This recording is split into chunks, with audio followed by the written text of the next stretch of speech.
এক আলেম মিস্টেজের মাইকে বকছে, এমন উল্টা পাল্টা গাজাল বলছে, তো গাজালে বলে মানুষকে ডাকছে, বলছে আমি চাই না বেহেশত ভাই পাই না জাহান্নাম, আমি চাই না বেহেশত ভাই পাই না জাহান্নাম, আমার কপালে লিখে দিও দয়ার নবীর নাম, আমার কপালে লিখে দিও। শোনা শুনলেন বক্তাদের মুখ থেকে।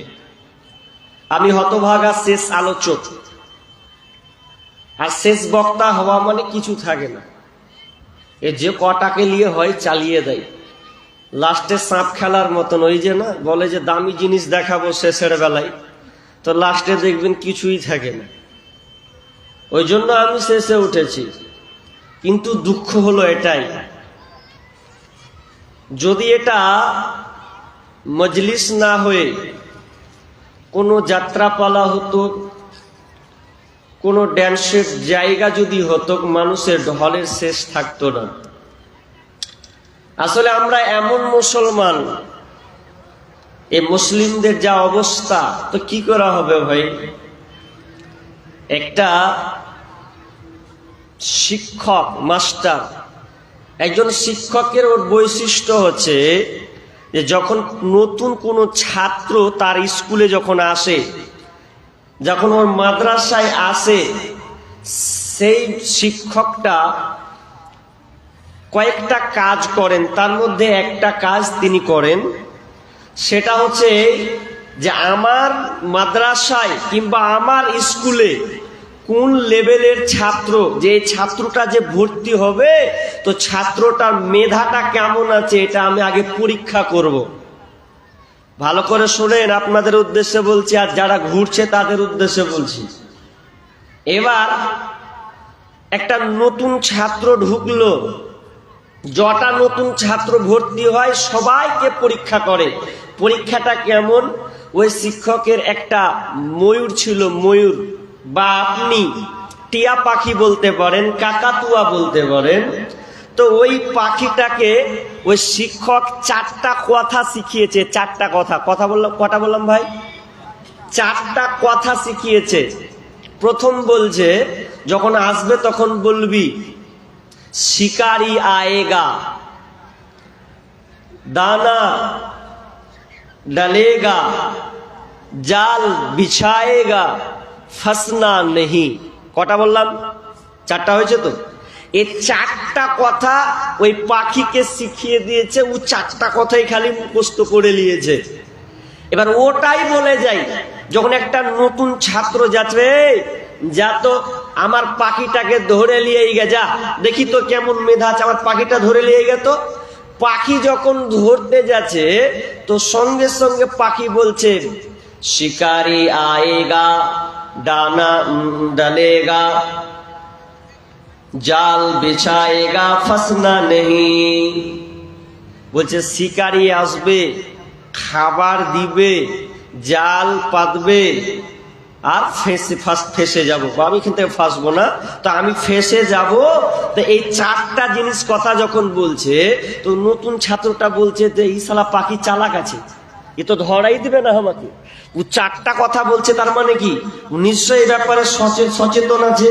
তো যটা ছাত্র যাচ্ছে, কেউ ওই পাখিটাকে ধরতে পারে না। আচ্ছা বলেন তো, পাখিটা কি সত্যি সত্যি বলছে না ওর মালিক ওকে শিখিয়ে দিয়েছে? চারটা কথা শিখিয়ে দিয়েছে না? তো শিখিয়ে দিয়েছে, আর এরা যাচ্ছে ধরতে, তো বলছে পাখিটা চালাক আছে, ধরবো না। অথচ পাখি নিজেই জানে না যে ও কি বলছে, ও নিজেই জানে না যে আমার চারটা কথা কি কথা, ও নিজে জানে না, কিন্তু মালিক শিখিয়ে দিয়েছে, তাই ও বলছে। তো আমাদের বর্তমান মুসলমানের অবস্থা তেমন, অনুরূপ একই। যেই মুসলমানের বাচ্চাগুলো, আজকে প্রোগ্রাম আলোচনা সভা খুব সুন্দর সামিয়ানা টাঙানো হয়েছে, এরপরে দেখেন কিছু মুসলমানের বাচ্চা, আপনার ছেলে, আপনার ভাতিজা, আপনার বহিন বেটি, আপনার ভাগ্নি ভাতিজি, ওরা দেখেন আমি আসলাম, কিছু না কিছু ছেলে মেয়ে দোকানে ঘুরপাক ঘুরছে। দেখেন ও কালেমা পড়া মুসলমান, কিন্তু কালেমার অর্থ জানে না, নামাজে দাঁড়ায় সূরা ফাতিহার মর্ম বুঝে না। তাহলে ওর হালাত ওই পাখির মতনই আজকে মুসলমানদের যে অবস্থা। তাহলে এভাবে করে মানুষ কোনো উন্নত হবে, পরিবর্তন হবে? আর এই মুসলমানের 5 পয়সা দাম নেই ভাই। যারা এখনো তোমরা ঘোরাঘুরি করছো, আমি দেখলাম অনেক ছেলে আছে বাইরে আড্ডা পিটছে বেঈমানগুলা, আর ওদেরকে আজকে বসা উচিত ছিল, কিন্তু ওরা দেখছি আবার বাইরে টহল মেরে বেড়েছে। আর কোনদিন টহল মারবে না ওরা, এই জালসার দিনেও টহল মারবে। এত বেহায়া টাইপের হয়ে গেছে এই যুবক ভাইগুলা।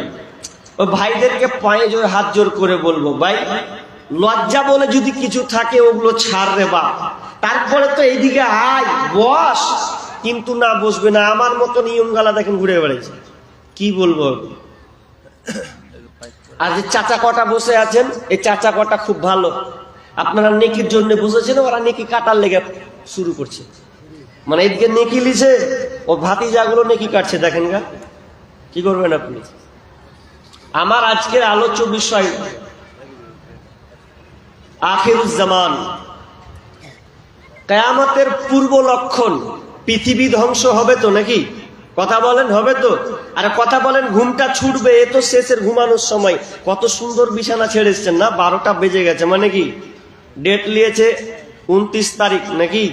এখন 29 তারিখ আছে জি ভাই? নাই তো, নাই না তো কি বলছি ভাই, পৃথিবী ধ্বংস হবে। এই পৃথিবী যে ধ্বংস হবে তো কখন হবে? যখন এই আলামত গুলো আপনারা দেখতে পাবেন। আলামত বলতে গেলে তো একদম 15 দিন লাগবে যতটুকু জানা মতে। তা আমি ছোট ছোট আলামত কটা বলে দিব, তবে আমার সঙ্গে কিছু কথা বলতে হবে, তাহলে আমার বক্তব্যের গতি বা জোশটা ভালো হবে, ততই আপনাদের আমি বুঝাতে পারবো। একা একা আর বকতে পারি না, আমিও বকবো, আপনাদেরকেও বকতে হবে। ভাই পৃথিবী একদিন ধ্বংস হবেই, হবে না হবেই? হবেই, সন্দেহ থাকলে হবে না তো। এটা নাস্তিকরা পর্যন্ত বিশ্বাস করে যে পৃথিবী একদিন ধ্বংস হবেই। এবং নাসারা বিজ্ঞানী যারা, তারাও গবেষণা করছেন, তারাও বলছেন যে পৃথিবীর অবস্থা আর ভালো নেই, অনেকটা এমন অবস্থা হয়ে গেছে।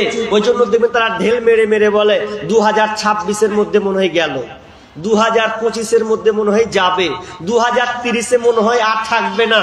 দেখেননি আপনারা, আমরা যখন ছোট ছিলাম একটা সিনেমা বের হয়েছিল, তো সিনেমার নাম ছিল 2012। আমি এখন পর্যন্ত দেখিনি 2012 এই সিনেমাটা যখন বের করলো, তো মানুষ বলছে আর খাবো না। কত ইমানের পোকা লেগেছে দেখেন। বাড়ির পার্শ্ববর্তী লোক তা বলছে 2012 হবে রে, যা খাবি লুটা পুটা খেয়েলে, পৃথিবী ধ্বংস হয়ে যাবে। তো হ্যাঁ, কত বড় বৈজ্ঞানিকের বেটাও নাবি পর্যন্ত বলতে পারেনি পৃথিবী কখন ধ্বংস হবে। এ খবর কার কাছে আছে?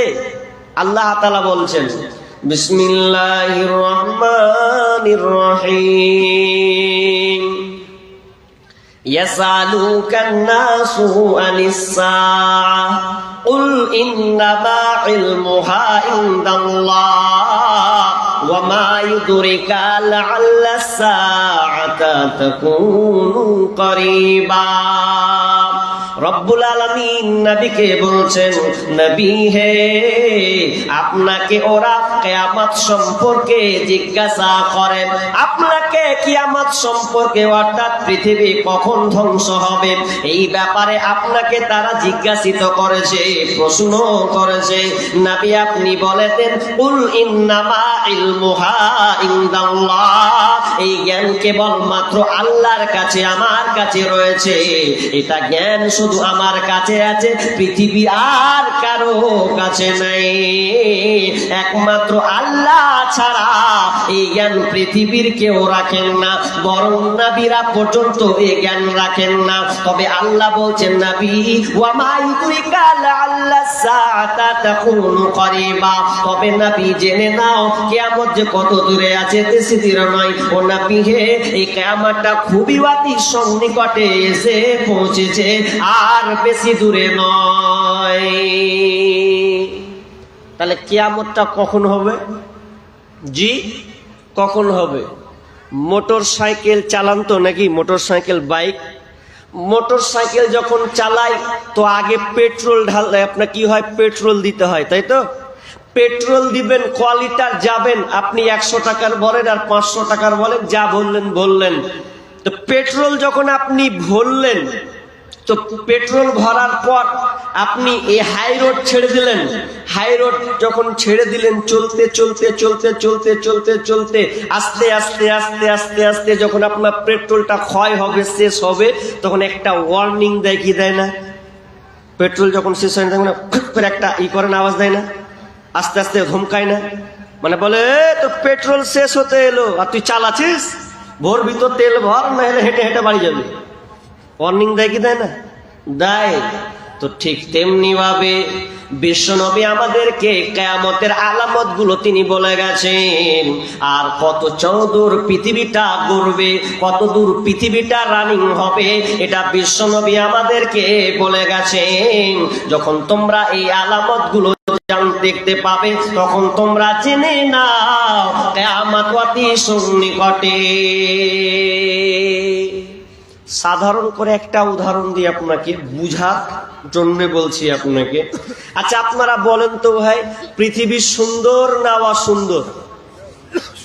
কথা বলেন না ভাই, সুন্দর তো? পৃথিবী সুন্দর নয়? যেমন এমন জায়গা, আপনি এখানে আছেন, কি এটা ময়না যায় নাকি? ময়না তো, ময়নাই জায়গাতে আপনি বসবাস করছেন। পৃথিবী সুন্দর মানে আপনি অন্যান্য জেলা যান, রাজ্য যান, আপনি এমন এমন দৃশ্য দেখবেন, আহা কি মনোরম, মাশাআল্লাহ কত সুন্দর মনোরম দৃশ্য, আপনার দেখে জান জুড়িয়ে যাবে। এমন এমন জায়গা আপনি যাবেন, মুর্শিদাবাদ যাবেন, আপনি হাজারদুয়ারি দেখবেন, আপনার জান জুড়িয়ে যাবে, প্রাণ জুড়িয়ে যাবে, আপনি আশ্চর্য হয়ে যাবেন। পৃথিবী সুন্দর, কত সুন্দর। আপনি যদি 40 বছর পেছনে চলে যান, তাহলে আপনার মনে হয় আপনার এই লোকাল রাস্তাগুলোতে, ছোট ছোট রাস্তাগুলোতে টোটো যেত না? যেত জি ভাই? ছিল না? আরে হেঁটে তো যাওয়া যেত না, তো টোটো দূরের কথা, এতখানি করে কাদা দিয়ে হাঁটতে হয়েছে ভাই। তো টোটো ডেকেছেন, চট করে টোটো আপনি সঙ্গে সঙ্গে চেপে নিলেন। কত সুন্দর দুনিয়া। শুধু তাই নয়, আজকে মোবাইল উঠেছে।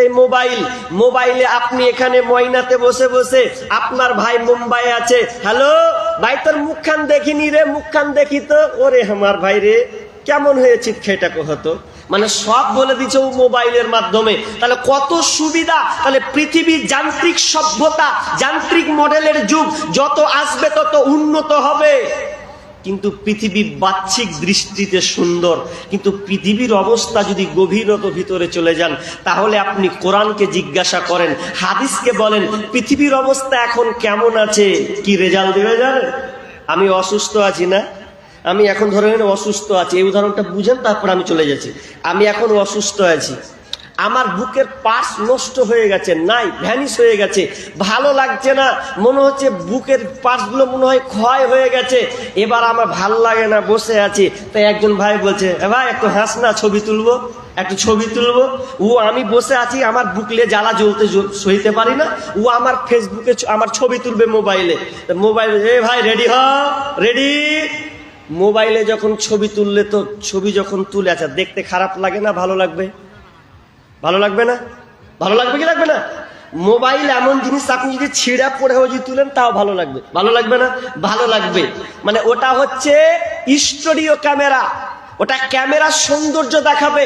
আর একটা ক্যামেরা আছে এক্স-রে ক্লিক ক্যামেরা, না এক্স-রে ক্লিক ক্যামেরা বুঝেন তো?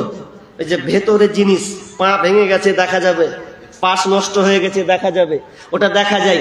আর ওই ছেলেকে যখন নিয়ে যাচ্ছে এক্স-রে ক্লিনিকে, যখন নিয়ে যাচ্ছে এক্স-রে ক্লিনিকে যাওয়ার পরে যখন ওর তুলছে, রেডি ছাক, তুমি বলছে ছি শেষ, ভিতরে পাশ শেষ, আর বেশি দিন বাঁচবে না তুমি। কেমন হলো?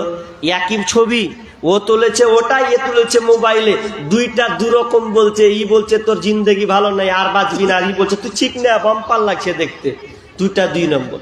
তাহলে পৃথিবী, বিজ্ঞানকে বলেন, বিজ্ঞানী বলবে পৃথিবী সুন্দর, সামনে আরো সুন্দর আসবে। কিন্তু আপনি হাদিসের কাছে যান, হাদিস কি বলছে?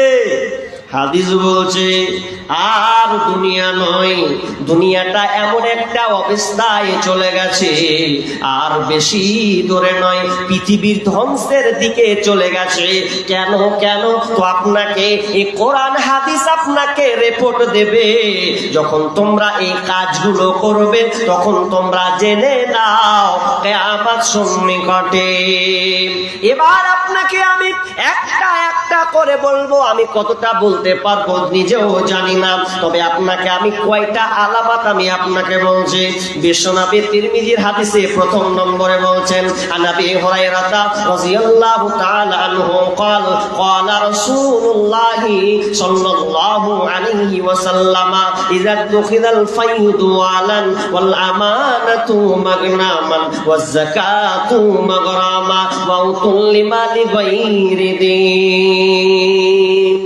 চারটা আগে বলি, তারপরে এই হাদিসে 15টা আলামত আছে। 15টা আলামত আছে পৃথিবী যে ধ্বংস হবে। তো এই 15টা আলামত যখন তোমরা দেখবে তখন তোমরা জেনে নাও পৃথিবী ধ্বংসের দিকে খুব তাড়াতাড়ি। আর বড় আলামত 10টা আছে।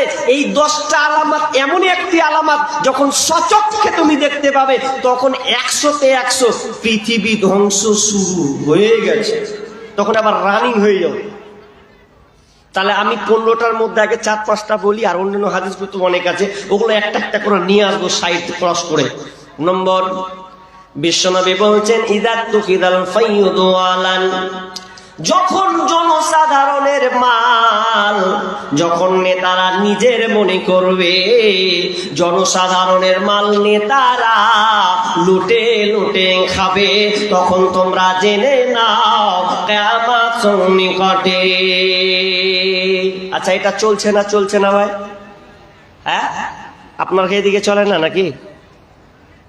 মুড়ি ঝুলেছেন তাও ভয় করছেন যে কে এসে কি করে দিবে নাকি, ভয় লাগছে আপনাদের? জি, জনসাধারণের মাল, এই ব্যক্তিগত মাল, এই জনসাধারণ মালকে সে নিজের ব্যক্তিগত মনে করবে, তখন তোমরা জেনে নাও কিয়ামত সন্নিকটে, আর বেশি দূরে নয়। যখন নেতারা জনসাধারণের মালকে লুটে পুড়ে খাবে। আল্লাহ রাসূল কেন সিরিয়াল 15টা সিরিয়ালের মধ্যে 1 নম্বর নেতারাকে কেন ধরা হলো? কারণ নেতারা এমন একটা জিনিস, ওরা চালাবে রাষ্ট্র, ওরা চালাবে আপনার কিনা জেলা, ওরা চালাবে আপনার রাজ্য, চালাবে আপনার গ্রাম সমাজ এলাকা। তাহলে ওরা যখন দায়িত্ব নেবে তো ওই দায়িত্ব তাদেরকে চালাতে হবে। বিশ্বনবী 1 নম্বর ধরার কারণটা শুনেলেন, মনে করলেন যে আপনি এমন একটা জায়গাতে আপনি একটা খুঁটা পুঁতলেন, খুঁটাটা পুঁতেছেন কি জন্যে? তো গরুটাকে আপনি আটকানোর জন্যে, গরুটা যাতে অন্য ভুঁয়ে যেন মুখ না দেয়, এই জন্য আপনি খুঁটা দিয়ে গরুটাকে বেঁধে দিলেন। আচ্ছা বলেন তো, খুঁটাটা যদি লড়বড়ে হয়, নরম হয়, তাহলে বলেন তো গরুটা অন্য ভুঁয়ে মুখ দেবে কি দিবে না? দিবে না? ছুটবে কি ছুটবে না? ছুটবে তো, ছুটে পালাবে। কারণ খুঁটিটা যদি দুর্বল হয় তাহলে সবই তো শেষ হয়ে যাবে, তছনছ হয়ে যাবে। কিন্তু এটা হবে যে নেতা যদি লড়বড়ে হয়, তাহলে নেতা লড়বড়া হলে সব শেষ, দেশই ছারখার হয়ে যাবে নেতাদের কারণে। কারণ আজকে বর্তমান দেখেন কি নেতার অবস্থা। এ নেতা নয়, এই লেতা, লেতা, এ ভি লেতা, ও ভি লেতা, ভূত ভি লেতা, সব কুছ লেতা, ছাড় ফারকে মূর্খে লেতা এর এই, তাই তো? আজকে বর্তমান এরাই হচ্ছে নেতা। নেতার ব্যাপার আপনি কয়েকটা আপনাকে কথা বলো, তার আগে আর একটা হাদিস বলি মিডিলে। হাদিসটা কি জানেন? যে জামানাটা এমন হয়ে যাবে, ভালো মন্দ মিশ্রিত হয়ে যাবে। জামানাটা এমন এমন অবস্থা হবে, ভালো মন্দ মিশ্রিত হয়ে যাবে, মানুষ দিশেহারা হয়ে যাবে, বুঝতে পারবে না। কেমন বুঝতে পারবে না? হুযায়ফা রাদিয়াল্লাহু তাআলা আনহু তিনি আল্লাহ রাসূলকে যখন কোনো প্রশ্ন করতেন তখন অকল্যাণ সম্পর্কে প্রশ্ন করতেন, কোনখানে খারাপই আছে ওখানে প্রশ্ন করতেন। কেন করতেন জানেন? যাতে ও খারাপ থেকে বেঁচে যায়, এই জন্য আল্লাহ রাসূল তিনি কি করতেন? প্রশ্ন করতেন। সাহাবীরা প্রশ্ন করতেন, আল্লাহ রাসূল এটা করলে কি হয়, ওটা করলে কেমন নাকি, ওটা করলে কি পাবো, এইরকম প্রশ্ন করে। কিন্তু হুযায়ফা প্রশ্ন করতেন যে কি আছে, কি অকল্যাণ আছে কোনখানে, ওখানে আমি যাব না, পা দিব না, ওই খারাপিতে পড়বো না, এইরকম হুযায়ফা প্রশ্ন করতেন। একদিন আল্লাহ রাসূল প্রশ্ন করছেন, ইয়া রাসূলুল্লাহ ইন্না কুন্না ফিল জাহিলিয়াতি ওয়া শাররি, ও দয়ার নবী গো, আমরা ছিলাম অন্ধকার কারাচ্ছন্নতার যুগে। এই অন্ধকার যুগ থেকে আমরা পেয়েছি আলোকিত যুগ, স্বর্ণের যুগ। এই যুগটা হচ্ছে এমন একটা যুগ, যেই যুগটা পেয়েছি কল্যাণকর একটা যুগ জামানা। আমরা ছিলাম অন্ধকারের যুগে, আমরা ছিলাম অকল্যাণের যুগে। এখন আমরা আপনাকে পেয়ে সন্তুষ্ট হয়ে গেছি। এক কথায় আমরা দ্বীন ইসলামকে আমরা পেয়ে ধন্য হয়েছি। তার মানে আমরা কল্যাণের মধ্যে আছি। ও দয়ার নবী গো, আপনি বলেন তো এই জামানার পরে কি খারাপ জামানা আসবে, অকল্যাণ কি জামানা আসবে? বিষ্ণু বলছেন নাম, হ্যাঁ আসবে। এরপরে একটা খারাপ যুগ আসবে, কালো যুগ আসবে, অন্ধকারের একটা যুগ আসবে। তখন হুযায়ফা বলছেন, ইয়া রাসূলুল্লাহ এই খারাপের পরে কি ভালো যুগ আসবে? বিষ্ণু বলছেন নাম, হ্যাঁ ভালো যুগ আসবে। তবে হুযায়ফা রে, তুমি জেনে নাও, ফিহি দাখানুন, এই যুগটা হবে ফিহি দাখানু, এই যুগটা হবে অন্ধকার একটা, এই যুগটা হবে ধোঁয়াশে যুক্ত যুগ, অস্পষ্ট একটা যুগ হবে, ঘোলাটে একটা যুগ হবে। সেই যুগটা এমন হবে যে যুগটা অস্পষ্ট একটা যুগ হবে। সাহাবী বুঝতে পারলেন না, ওয়ামা দাখানুহু ইয়া রাসূলুল্লাহ, এই অস্পষ্ট যুগটা কেমন, ধোঁয়াটে যুগ কেমন, অস্পষ্ট যুগ একটা কেমন, আপনি একটু বলে দিবেন। তখন বিশ্বনবী বলছেন, হুযায়ফা রে, সেই জামানাটা হবে আমার আদর্শ ছেড়ে দিয়ে, আমার দ্বীন ছেড়ে দিয়ে, আমার সুন্নাহকে ছেড়ে দিয়ে মানুষেরা বিজাতির অনুসরণ করবে, বিজাতির আদর্শকে মেনে নেবে। আমার আদর্শকে ভালো লাগবে না, আমার সুন্নাহকে ভালো লাগবে না, আমার সুন্নাহকে বাদ দিয়ে তারা বিজাতির অনুসরণ করে চলবে। এই করতে করতে আবার প্রশ্ন করছেন, ইয়া রাসূলুল্লাহ এরপরও কি খারাপ যুগ আসবে? বলছে হ্যাঁ খারাপ যুগ আসবে। সেই যুগটার মধ্যে ভালো মন্দ মিশে যাবে। ওই যুগটা এমন একটা যুগ হয়ে যাবে, এক প্রকার আলেম বের হবে, ওই আলেমরা মানুষকে জাহান্নামের দিকে ডাকবে, ও জাহান্নামে যাবে, শ্রোতা দর্শককে জাহান্নামে নিয়ে যাবে। এক প্রকার আলেম নেতা বের হবে, তারা মানুষকে জাহান্নামে নিয়ে যাওয়ার জন্য ডাকবে। এখন মিলাবেন, ওই যুগটা আছে সেনা পেন্ডিং এ ধরে আছে না সিগন্যাল পেয়েছি কি পাইনি, একবার ভাবেন। এমন একটা জামানা আসবে, আল্লাহ রাসূল বলছেন ওই যুগে আমার আদর্শকে মানবে না, মতবাদ কালমার্কস থিওরি ইত্যাদি বেধর্মীদের মতবাদ মানবে আর আমারটাকে ছুঁড়ে ফেলে দিবে। শুধু তাই নয়, এক প্রকার আলেম যে বের হবে, ওই আলেমটাও জাহান্নামের দিকে ডাকবে। নইলে আজকালকার আলেম দেখেন, আলেম যে কত রকমের আছে, আল্লাহু আকবার, ভেদাভেদের শেষ নাই।